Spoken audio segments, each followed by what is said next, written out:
Welcome back to our channel. So Bigg Boss హౌస్లో ఎవరు ఈ వారం మెగా చీఫ్ అయ్యారు అనే దానిపై ఈ వీడియో అనమాట. సో చాలామంది ఇప్పటి వరకు తేజ గారు మెగా చీఫ్ అయ్యారని చెప్తున్నారు. ఇది కాదు. సో అసలైన మెగా చీఫ్ ఎవరంటే రోహిణి గారు అని చెప్పవచ్చు. ఎస్, కామెడీ క్వీన్ రోహిణి గారు ఈ వారం మెగా చీఫ్ అయితే అయ్యారని చెప్పవచ్చు. సో చాలా లక్ అయితే కలిసి వస్తుంది తనకి. సో ఈ వారం తన నామినేషన్ లేకపోవడం ఒకటి. గత వారాలుగా చూసుకున్న తనకు ఎక్కువ నామినేషన్ లేదని చెప్పవచ్చు. పైగా తను ఈ వారం మెగా చీఫ్ అవ్వడం తనకు చాలా కలిసి వచ్చే అంశం అని చెప్పవచ్చు. మీరేమనుకుంటున్నారో కామెంట్ చేయండి.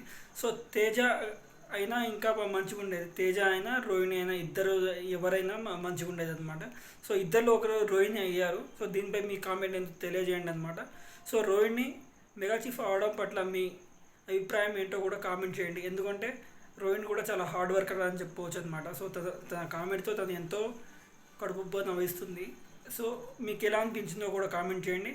సో ఈ మెగా చీఫ్ అప్డేట్ మీకు ఎలా అనిపించిందో కూడా కామెంట్ చేయండి అనమాట. Signing off Naraj Rathod reviews.